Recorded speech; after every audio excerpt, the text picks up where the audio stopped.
Master your money, free your future. Welcome to Budget for Life. My name is Jeremy. I'm not a professional YouTuber by any means, but I am a financial advisor. I own my own investment management firm. And in this video, I'm going to try to bolster your GameStop conviction and help you better understand your position as I talk about these six fundamental investment outcomes that really are on the table as it relates to GameStop's company performance. And how does that make sense? How does that fit within your position, your portfolio? I'm not going to try to tell you what to do. This video is not financial advice, but hopefully I can provide you a tool that you can use to optimize for your assumptions as it relates to GME. Before I get into it, thank you to those who have subscribed. We're seven away from 3,000. So if you want to try to be the 3,000th subscriber, uh, would love for you to jump in. Also, right now our target is 3,776, aka the height of Mount Fuji, as a nod to Pokemon. If you want to be a part of the Poke Sub Club, we'd love for you to be part of it. Also, thank you to those who've joined as fans and friends. Thank you for all the supers, the engagement, all the above. All the earnings of the channel go to DRS Booked GME shares. Let's dive into GameStop's six investment scenarios. And before I get into them, one thing that you will want to do on your end is come up with your own probabilities, right? As it relates to the macro economy, what are the odds that things are great? What are the odds that they're good? What are the odds that they're bad? And what are the odds that they're worse? And as it relates to GameStop, what are the odds that GameStop executes great, good, bad, and worse? These boxes are weighted to are like to scale based on my weight. So these are my actual weights right now to these different scenarios. A 10% chance the economy is great, 20% chance that the bottom falls out, a 35% chance that GameStop's great, 40% that it's good. So I put a 75% chance on GameStop's effective execution, which is incredibly high conviction compared to, say, 50-50, right? It could be bad, could be good. I actually assign a 75% weight that GameStop executes quite well in the coming year, in the coming 3 year window, however you want to think about it, and only a 20% chance that they execute poorly, 5% chance that things are worse. How does that impact their valuation? What are the different scenarios as it relates to these columns and these rows that we're talking about? So, great, good, bad, and worse are illustrated on my valuation tab, right? Here's GameStop's businesses, right? From their retail software business, retail hardware, retail collectibles, the Power Packs business, and the asset management business. So if GameStop executes poorly, well, guess what? I have all these poorly executed scenarios illustrated. If they execute good, I have these fair scenarios. And if they execute great, I have these great scenarios, right? The fly scenarios. Now, if things go worse, I'm talking about like meteors, right? Just the fundamental value, the enterprise value is destroyed. It's gone. GameStop's only worth liquidation value.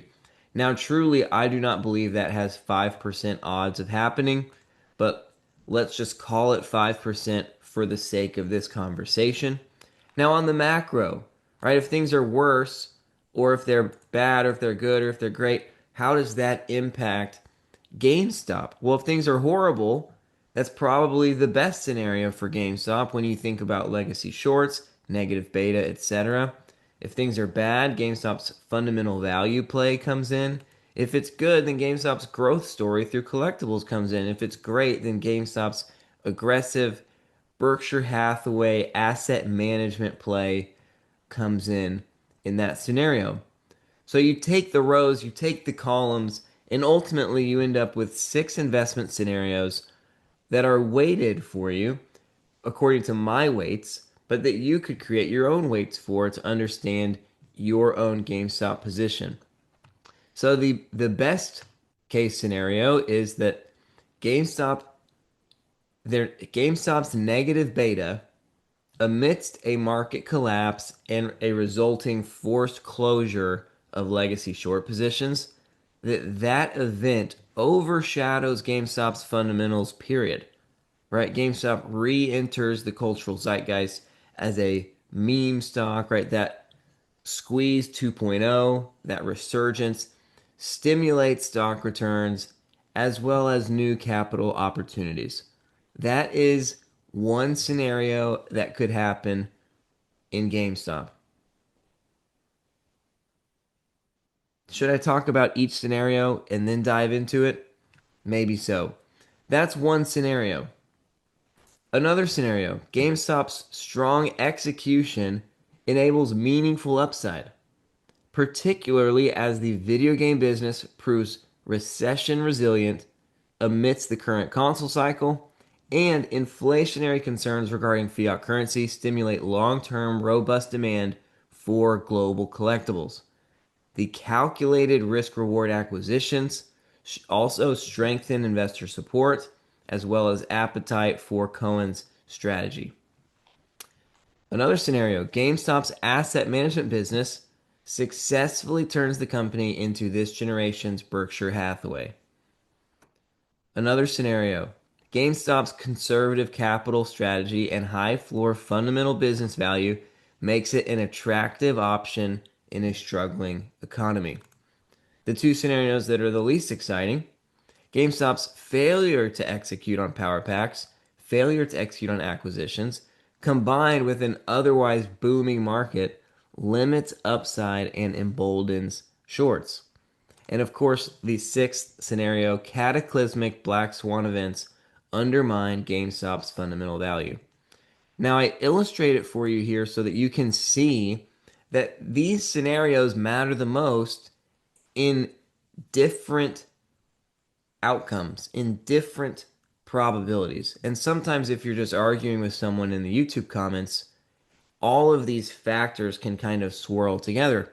And particularly if you are very bullish on GameStop, all of these factors can just kind of merge together in your mind of it's Berkshire Hathaway, right? They're going after company and it's a high floor, right? It's such a deep value play and oh, collectibles is booming and oh, look at power packs and oh, negative beta, like what if the short squeeze and all these factors when we don't illustrate it and we're just juggling these thoughts in our minds, often what happens is we create a long list of the one reason why we're invested in GameStop. In other words, we merge all of those factors as if they all support one scenario, when in reality, those are different factors that matter for different scenarios. And if you can place your odds on those scenarios, that would help you better understand your position. And ultimately, if you could model what is the business value in these different scenarios, right? So, if you're playing, for example, if you are playing GameStop, the short squeeze play, then in my opinion, GameStop, the short squeeze play, should probably not be a 100% weight of your investment allocation because if the market is booming, the odds that GameStop squeezes becomes meaningfully less. Could GameStop still squeeze even if the macro is booming? Sure, but you wouldn't necessarily be optimizing in that situation.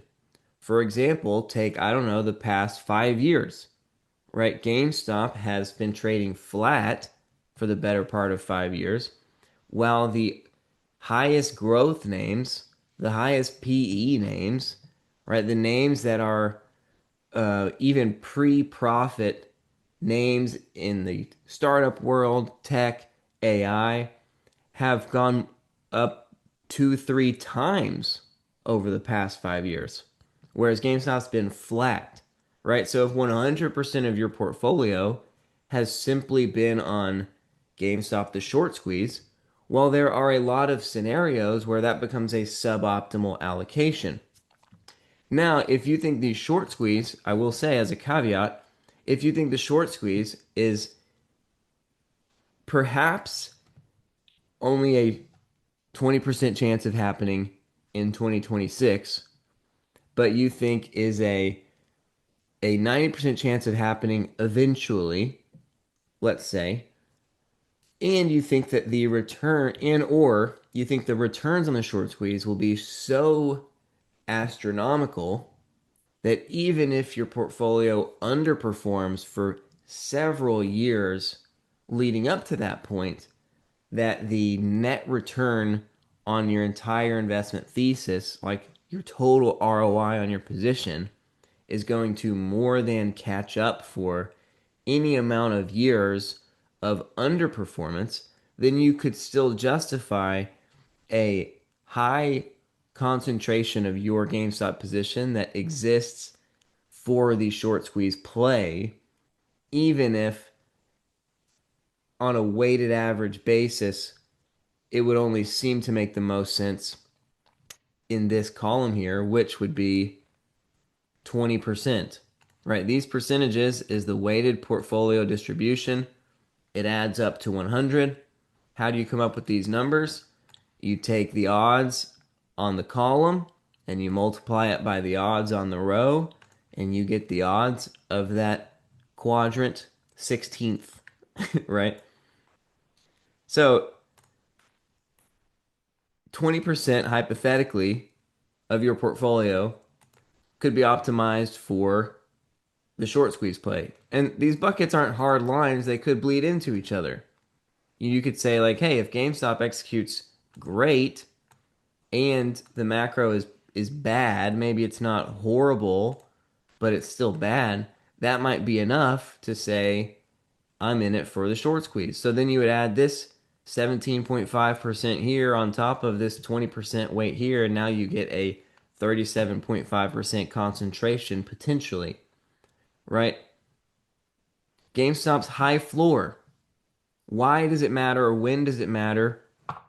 It matters if, relatively speaking, most businesses are doing poorly, right? The macro is bad. If GameStop doesn't execute very well, that's when GameStop's high floor matters. If they execute great, the high floor doesn't matter, right? Because they will be trading well above the floor, right? They'll be and their multiple will be expanding, and their top and bottom line will be expanding more aggressively, right? The bull case related to GameStop being a deep fundamental value play would not, it matters the most if GameStop continues to struggle generating that outperformance. Say, hey, what's the worst that could happen, right? So this is where that thesis fits. You can take that in your mind and you can put it here in your portfolio. And maybe here in your portfolio is a huge concentration. I have it illustrated as 10% of the portfolio, right? And you could have it much higher. If you think there's a 50% chance that GameStop does not perform particularly well, does not execute particularly well, then all of a sudden this goes from a 10% to a 25% weight that's dedicated to the high floor that is GameStop, right? And by the way, what are the investment outcomes in each of these scenarios, and how would that compare to other investments? That becomes the other leg to the conversation, right? I talk about portfolio considerations and stock picking considerations here on this portfolio tab. When you think about what types of outcomes are you expecting, that's what this chart is, and I will dive into that in a future video. But ultimately, You don't necessarily want to come into a portfolio saying, well, I'm going to be 100% GameStop. I've already decided. And since I will be, let me figure out how I will justify it. That's ultimately a suboptimal way for long-term decision making, although perhaps in this case it will work out in your best interest. But what you would want to do is say, okay, well, in this scenario, right, GameStop high floor in a struggling economy, they don't execute that well. What happens to the stock in that scenario, right? What is the worth of the business in that scenario? And in that scenario, would there be a better opportunity? So, for example, the cataclysmic black swan events, right? Everything just, the business erodes completely, just absolutely destroyed. All it's worth is whatever it can liquidate for. Well, the odds of that happening are truly minuscule, right? But let's just say that it happened, right? Maybe there's a ton of accounting fraud and they don't actually have any money in the bank, right? Like, however ridiculous of a scenario we need to imagine, let's imagine it. Now, what happens to GameStop's business in that case? Well, in that case, basically, they have a 20% decline. Are there investments that you could guarantee a better outcome in this scenario? I would say there probably are. Obviously, you could go for just leaving it in cash, right? So if you knew 100% chance that GameStop's fundamental value was only going to be its liquidation value and that their enterprise value was going to be destroyed, if you knew that was going to happen, then in that scenario, you would rather be in cash than in GameStop. Now, I will say for most companies, this black swan scenario results in a 100% loss. It results in a bankruptcy. Almost no company in the world can survive losing its entire enterprise value. So relative to equities, GameStop's like their high floor starts to show itself, but relative to if you just stuck it in cash or stuck it in gold, like some type of hard asset, then all of a sudden it's like, well, if you knew that this was the scenario that would happen, then you would be better off in cash than in GME. Now, what are the odds of that happening? Again, I think it's much less than 5%. But for the sake of the illustration, if you assigned it 5% odds, then you would say, well, what does that mean? This zero point 0.5 plus 1 plus 2.5, right? 4% of your portfolio hypothetically would be optimized, not invested in GME. Okay, I'm probably going to get a bunch of downvotes for saying that maybe 4% of your net worth is not optimal when invested in GameStop. But again, truthfully, I think that number is much lower because I don't think the odds of cataclysmic black swan events happening that totally destroys 100% of GameStop's enterprise value, I don't think that's a 5% chance. I don't think that's even a 1% chance of happening. But you get the idea, right? So let's think about it. GameStop's failure to execute on power packs, on acquisitions, right? They perform bad and everything else performs great. Right now, that sounds so bad, but again, when you start thinking about what are all the bad scenarios and what happens to GameStop's business value, well, you still end up with a $17 billion enterprise if everything happens bad, right? And what's the upside in that case? It's basically 70% upside from where it's currently trading, right? 75, 77. Again, we'll dive into the ROI buckets in a future video. So this this outcome, again, while you could argue about it in the comments of everything's going to be bad and look, you're holding the bags and look, everything else is going up. Nvidia's up 5,000% in the past week. Like, how silly are you for owning a poorly executing GameStop in a booming economy when you could have bought X, Y, or Z? Now, I will say this 6% chunk here, it does become an interesting conversation. Ultimately, are you comfortable with 76% upside? Surely you are.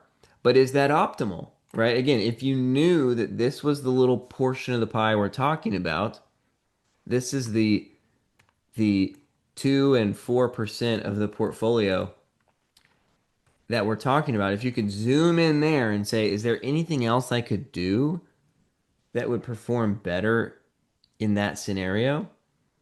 Right? Is there maybe a diversified chip maker index, would that do better in this scenario than 76%? We're talking about a 1 year price target type of return. Ultimately, you might say there's something else you could do better, or you might say, I'm not sure if there is anything I could do better. And I'm comfortable if all I get this year is a 76% return, right? Now, as you get into the more attractive scenarios, again, they're not all attractive in the same conditions.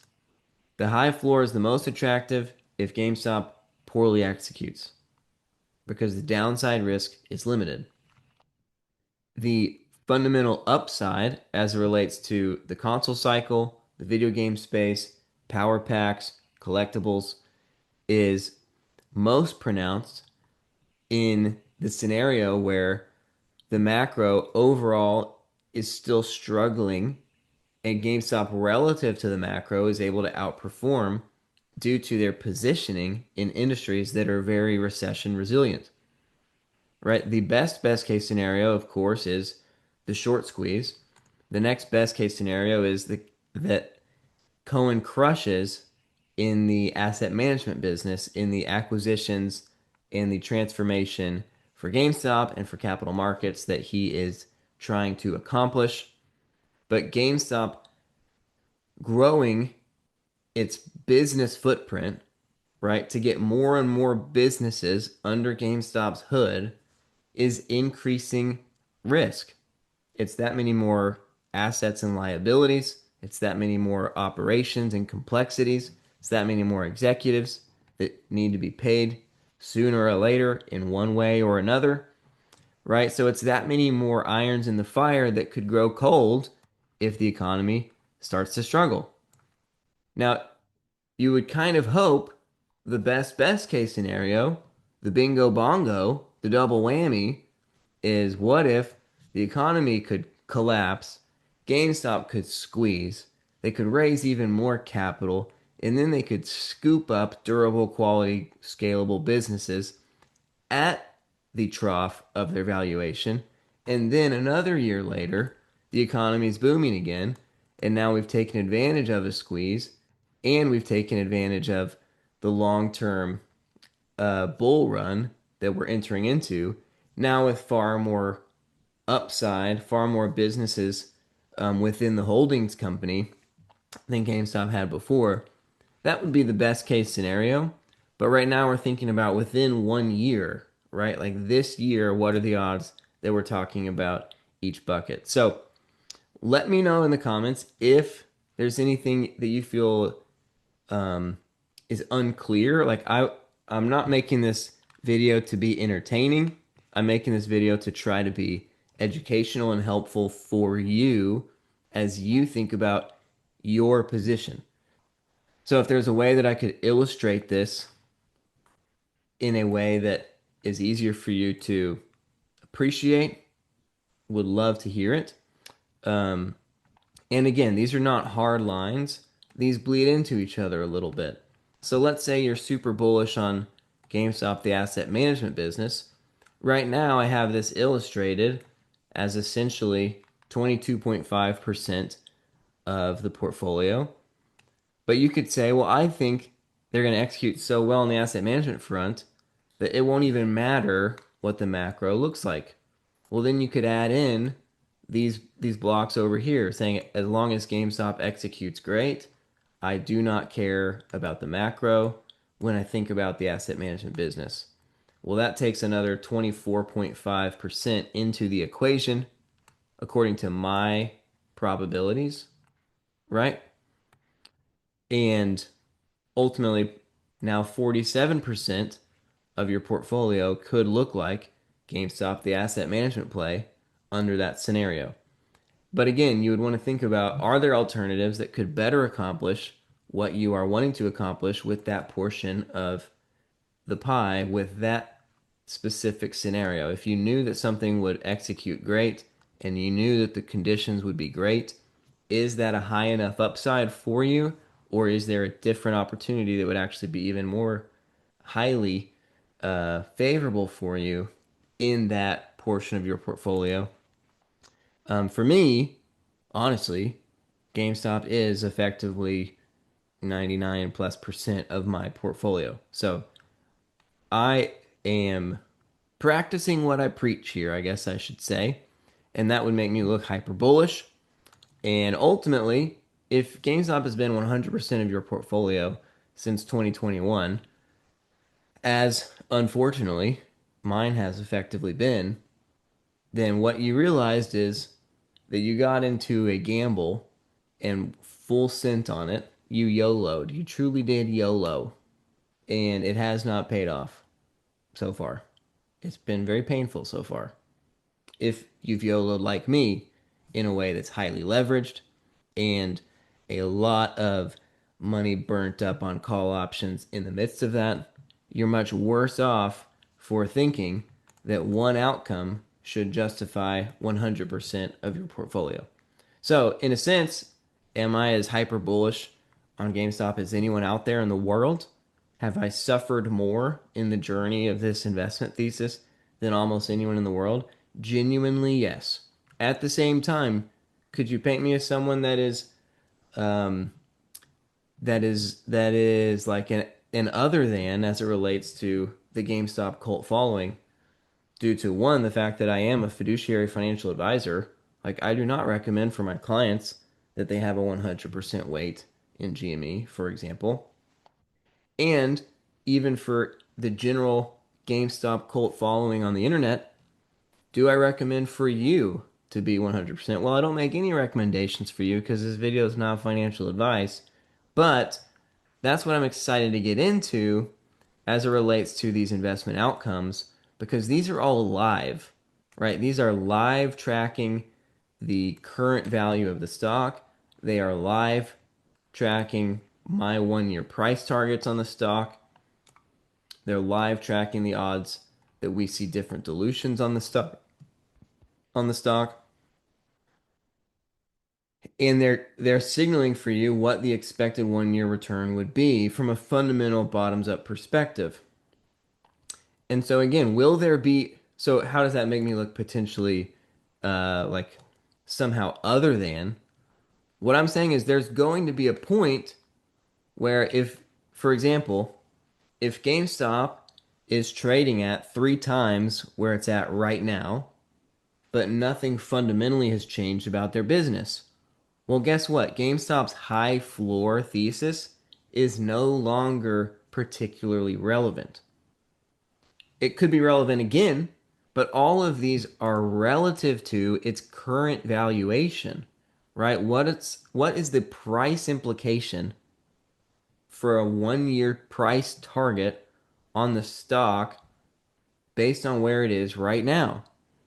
And yeah, if GameStop's at $75 a share right now and nothing's changed about their fundamental execution or their prospects, you might still say there's enough upside, or you might not. Even some of this, even some of this 60% right here, if GameStop's 3 times higher than it is right now, you might start to think, well, I don't know if that's the best, if all of that is the best. There might be some other opportunities that you want to throw into those buckets as well. I don't know. But certainly, for example, hopefully you would agree, like the high floor if GameStop is trading much, much higher, then it no longer has a high floor. So, what portion of your GameStop position is based on the high floor? I'm actually interested to hear in the comments. Like, how much is the high floor your position? How much is the asset management business your position? How much is the collectibles and the video game, the retail turnaround? How much is that your position? How much is the short squeeze your position? Would love to hear. You probably haven't thought about it that way before, which is why I'm making this video to help you think a little bit more critically about your GameStop position because I am of the opinion that volatility on GameStop stock is coming. Price appreciation is coming, right? Cohen's leadership turning into meaningful long term shareholder value is coming. And as those moments come, I want you to understand how that does or doesn't impact your position. For example, if you are, if you have all you really care about is the short squeeze, and let's say GameStop is not 100% of your portfolio, but it's only 20% of your portfolio. Well, if GameStop goes from 23 to 75, why would you care at all? Right? Unless you think the odds have changed related to the macro economy collapsing, right? If those odds change, then that might be what would signal for you a change in your concentration. But if you think the short squeeze could send it 30 times higher, if it goes three times higher, what's it to you? You know what I mean? So, anyways, excited to hear. You don't have to share in the comments. I'm not doing anything with your comments. There's no like, I'm not extrapolating data and trying to like map out all the investors of GameStop or anything like that. But hopefully you can better understand your position through this video and think proactively, think with foresight on what changing scenarios, changing probabilities of scenarios as it relates to GameStop, as it relates to the macro. How does that impact your investment thesis so that you can make the best decisions for you? For example, for me, I came into the year, I think worse was a 10% chance and great was a 30% chance as it relates to GameStop. What has happened since then? Cohen's compensation plan tied to incredible performance on the stock. That came out. Two, Cohen's bold interviews as it relates to his intentions to make a large acquisition. So both of those things are meaningful, but what did that do for me? It shifted weight towards, I think there's now 5% more weight that should go on GameStop executing great than before we had those data points. Cohen talking a big talk about an imminent change, an imminent acquisition, that's meaningful. Cohen's compensation plan coming out, like these are signals on fundamental value and investor or executive confidence in their own coming execution, right? So when that five moves from up here to 30 to up here, now for me personally, it didn't really change anything about my portfolio because, like I said, I'm basically, I mean, I am 100% in GME stocks and warrants. But where do the warrants come in, right? The warrants probably come in the best scenarios, right? So there's more room for a warrant position, which is a much higher risk position than the shares. There's more room for warrants now than there was before based on those probabilities shifting. Now for my clients who their GameStop position is mainly focused on these columns like the best part of what GameStop could accomplish is where most of my client position is concentrated in GameStop. And so again, that shift of 5% moving from the worst case scenario to actually a great scenario is meaningful as it relates to how much room, how much upside, how much of a run of a rally could the stock have for my client positions before I would even need to think about trimming those positions, right? And is it based on data or is it based on hope, hype, etc.? So hopefully, again, this is helpful for you. If it was or if it wasn't, I would love to hear about it in the comments. If there's anything I could clear up for you, we'll love to hear about it. And we'd love to hear your primary thesis. If you want to share like what's your concentration and why, like what scenarios are you optimizing for? I'd be interested. It'd be cool for you to share that, but you don't, again, I don't want you to feel like I'm trying to make you share that. you know, it's really whatever you want. But hopefully this helps distill it for you. It's not just one big bucket and everything's a good reason, and so therefore it's perfect. The good reasons are good in different scenarios, so they're not all good simultaneously. They're best optimized in different outcomes. All right, I think I've said enough. That's all I got for you today. I will see you in the next one.